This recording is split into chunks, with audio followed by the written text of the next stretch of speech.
Morning बच्चों, GGC के history classes में आपका स्वागत है। आज के वीडियो में हम गांधी जी का उदय और गांधी जी के आंदोलन जो उनके स्वरूप जो उसका अध्ययन करेंगे। इसमें हम सबसे पहले गांधी जी के जन्म और शिक्षा जो उसके बारे में अध्ययन करेंगे। फिर बाद में हम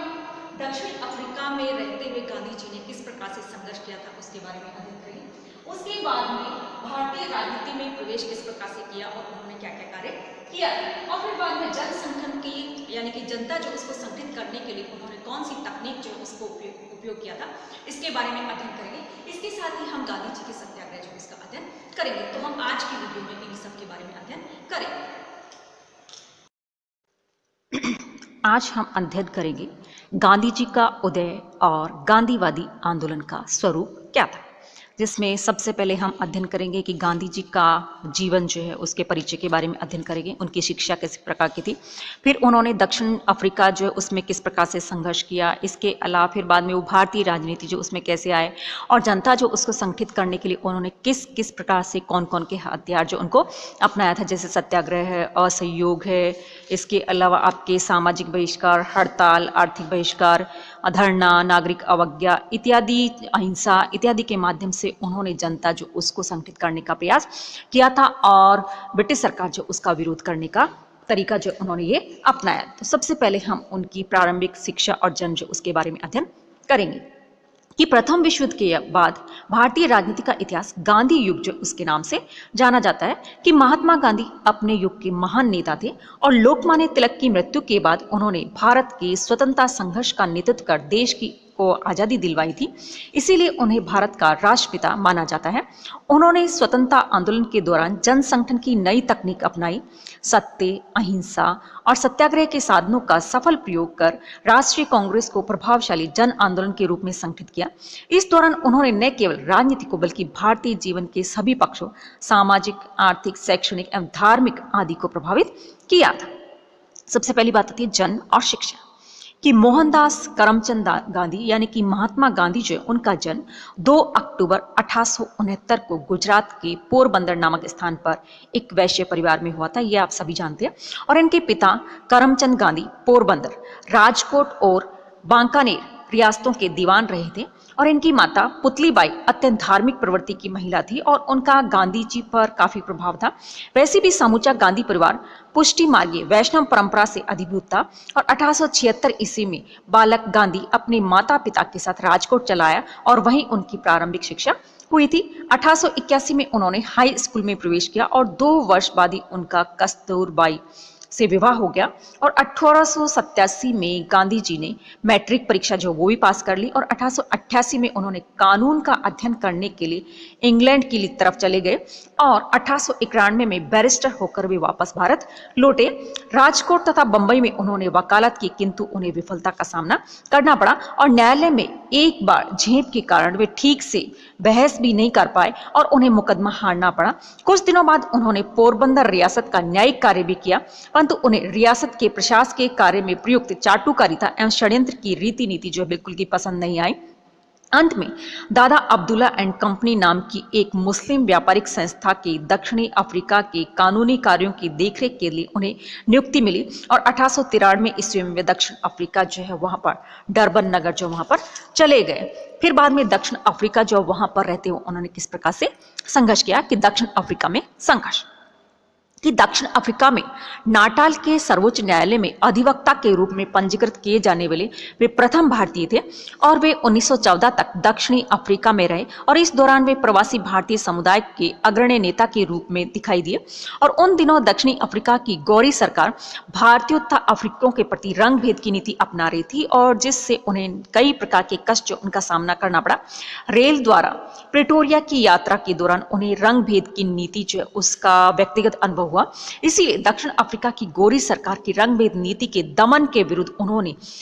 विरोध का सूत्रपात करने का निश्चय किया। प्रवासी भारतीयों को संगठित कर गांधी जी ने सत्याग्रह आंदोलन छेड़ दिया और मई 1894 ईस्वी में गांधी जी ने नाटाल इंडियन कांग्रेस की स्थापना की। 1896 ईस्वी में भारत आकर दक्षिणी अफ्रीका के भारतीयों के लिए भी उन्होंने आंदोलन शुरू किया और उसी वर्ष वे अपने परिवार के साथ फिर से दक्षिण अफ्रीका पहुंचे। डरबन पहुंचे पर उग्रवादी दक्षिणी अफ्रीका श्वेतों के साथ उनके साथ काफी दुर्व्यवहार किया, परंतु वे बिल्कुल भी विचलित नहीं हुए और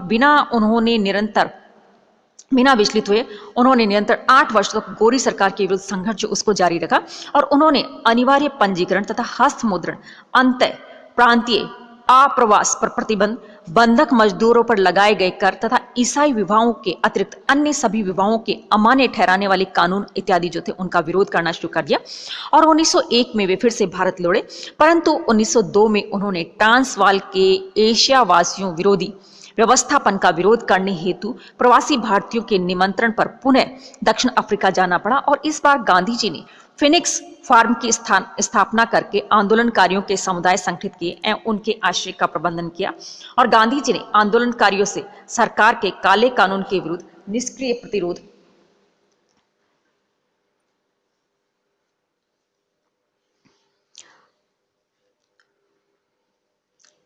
निष्क्रिय प्रतिरोध का आंदोलन जो चलाया, जिससे उन्हें 2 महीनों में कारावास की सजा दी गई और जनरल स्टम्प्स की सरकार के साथ समझौता हो जाने पर उन्हें जेल से रिहा कर दिया गया। किंतु प्रवासी भारतीय पठानों ने इस समझौते को भारतीय हितों के विरुद्ध विश्वासघात मानते हुए गांधी जी पर प्राणघातक हमला किया और भाग्य से गांधी जी बच गए, फिर भी उन्होंने हमलावरों के विरुद्ध कानूनी कार्रवाई नहीं की। उधर जनरल स्टम्प्स की सरकार ने समझौते की शर्तें जो उनकी अवहेलना शुरू कर दी और इस पर गांधी जी ने फिर से सत्याग्रह शुरू कर दिया और इस बार उन्हें फिर से 2 महीने का कठोर कारावास की सजा दी गई और रिहाई के बाद जब गांधी जी ने फिर से सत्याग्रह किया तो उन्हें फिर से गिरफ्तार कर लिया गया और इस बार उन्हें 3 महीने की सजा दी गई। नवंबर 1913 में दक्षिण अफ्रीका की संघीय सरकार द्वारा 3 पाउंड के पॉल टैक्स को रद्द न करने के विरोध में गांधी जी ने सत्याग्रह आंदोलन छेड़ा। उन्होंने एक विशाल जुलूस का नेतृत्व करते हुए ट्रांसवाल में प्रवेश किया और उन्हें गिरफ्तार कर जमानत रिहा किया गया, परंतु 2 दिन बाद ही फिर से गिरफ्तार कर लिया और 9 महीने की सख्त कैद की सजा दी गई,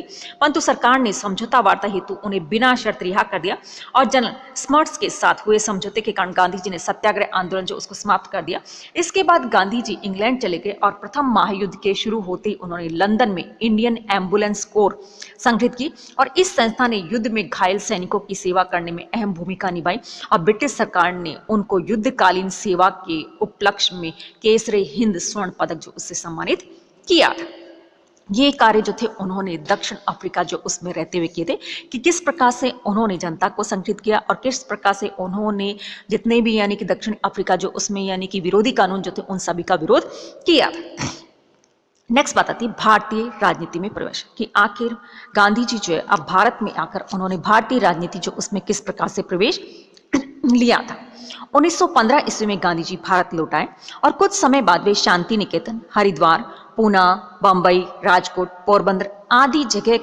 को घूमने के लिए निकले और उनकी यात्रा का मुख्य उद्देश्य भारतवासियों की स्थिति का नजदीक से अध्ययन करना था और अंत में 25 मई 1915 को अहमदाबाद में सत्याग्रह आश्रम की स्थापना की और इस आश्रम से उन्होंने देश की राजनीति को नया मोड़ दिया और उनके आगमन के पूर्व देश की राजनीति में मुख्य रूप से सुधारवादी स्वर की गूंज रहा था और इस गूंज का स्वर चाहे उदार था अथवा उग्र, लेकिन सुधार से स्वाधीनता की मांग को प्रस्तुत करने तथा उसे प्राप्त करने का श्रेय मुख्य रूप से गांधी जी को ही दिया जाता है। भारत आगमन के बाद में उन्होंने भारत में भी आंदोलन प्रारंभ कर दिए और यहाँ की स्थिति जो उसको ठीक करने का प्रयत्न शुरू कर दिया। उन्होंने स्वयं लिखा है कि मैं भारत को उस तरीके को बताना चाहता था कि जिसका प्रयोग मैंने दक्षिण अफ्रीका में किया था, यानी कि वो कह रहे हैं कि मैं भारत को ऐसा बताना चाहती हूँ कि जो उनके ऊपर जो जुल्म हो रहे हैं उनका वो विरोध कर सकते हैं और वो तरीका अपनाना चाहिए जो कि मैंने दक्षिण अफ्रीका जो उसमें अपनाया था और वह मैं भारत की जनता जो उसको बताना चाहता हूँ और मैं जानना चाहता हूँ कि भारत में उसका प्रयोग कहाँ और किस प्रकार से संभव हो सकता है ताकि भारत जो उसके ऊपर जो इस प्रकार के यानी कि अत्याचार हो रहे हैं उनसे जनता जो उसका विरोध कर सके। अगली बात आती जन संगठन की तकनीक कि गांधी जी ने जन संगठन की जो तकनीक अपनाई इसकी मुख्य बात थी सत्याग्रह, असहयोग, अहिंसा, राजनीति का आध्यात्मिकरण और सर्वोदय और इसके साथ ही उन्होंने समाज के निम्न और कमजोर वर्ग तथा स्त्रियों की स्थिति जो है उसमें सुधार लाकर उन्हें राष्ट्रीय आंदोलन की मुख्य धारा जो उससे जोड़ने का प्रयास किया था, जिसमें सबसे पहली बात आती कि सत्याग्रह की उन्होंने किस प्रकार से सत्याग्रह जो उसको अपना हथियार बनाया कि गांधी जी ने दक्षिण अफ्रीका के प्रवास काल में जो आंदोलन प्रारंभ किया उसका नाम उन्होंने निष्क्रिय प्रतिरोध रखा और बाद में उन्होंने इसे सत्याग्रह और फिर सत्याग्रह कहा और निष्क्रिय प्रतिरोध में सत्याग्रह से भिन्न मान्यताएं होती है। निष्क्रिय प्रतिरोध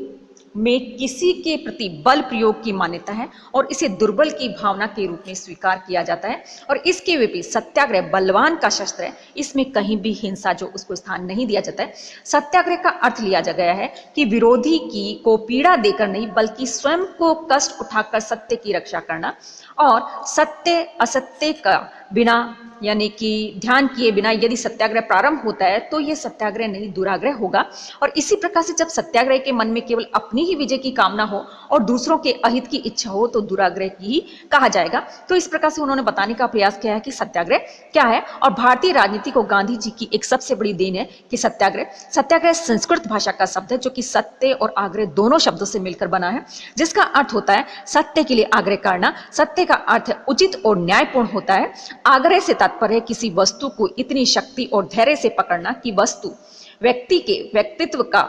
एक भाग बन जाए और उस वस्तु की रक्षा के लिए सभी प्रकार के कष्टों को सहन कर सके। और इस प्रकार से सत्याग्रह वह कर्म है जो व्यक्ति न्याय और सत्य की रक्षा के लिए अनेक कठिनाइयों के होते हुए भी करने को तत्पर रहते हैं। और गांधी जी के अनुसार सत्याग्रह करने वाला व्यक्ति निर्भीक होता है, उसके मस्तिष्क में भय का लेश मात्र भी यानी कि नहीं होता है और न होने के कारण ही वह किसी अन्य की दास्ता में नहीं रह सकता। वह दूसरों के मनमान्य कार्य का विरोध करता है और आवश्यकता पड़ने पर सत्याग्रह का प्रयोग न केवल शासन के विरुद्ध अपितु समाज के विरुद्ध भी कर सकता है। महात्मा गांधी का सत्याग्रह दो सिद्धांतों पर आधारित था कि सत्य और अहिंसा। सत्य उनका साध्य है और अहिंसा उसका साधन है। सत्याग्रह एक सिद्धांत के रूप में है और एक अस्त्र के रूप में भी। गांधी जी ने इसका एक सिद्धांत के रूप में तथा अस्त्र के रूप में अथवा तकनीकी के रूप में किस प्रकार से प्रयोग किया वो हम बाद में देखेंगे।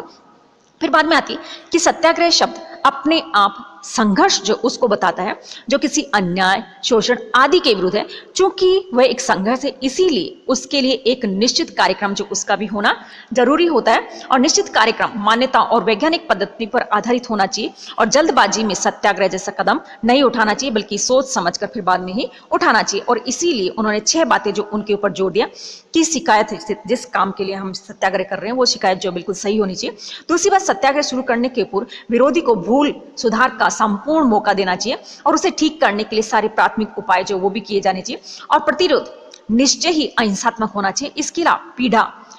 नम्रतापूर्वक झेली जाए तथा हमेशा समझौते के लिए तैयार रहना चाहिए, किंतु समझौता करते समय अपने सिद्धांत जो उनके ऊपर अड़े रहना चाहिए और आत्मपीड़न बिना शिकायत के हंसमुख होकर तथा अपने विरोध के प्रति हृदय से अच्छी भावनाएं लेकर किया जाना चाहिए। तो इस प्रकार से उन्होंने सत्याग्रह जो उसके बारे में बताया कि सत्याग्रह जो उसको करने के लिए कौन कौन सी बातें जो उनको पहले अपने दिमाग में रखना चाहिए ताकि सत्याग्रह जो सफल हो सके। अगर हम इन बातों का ध्यान नहीं रखेंगे तो सत्याग्रह जो सफल नहीं होगा।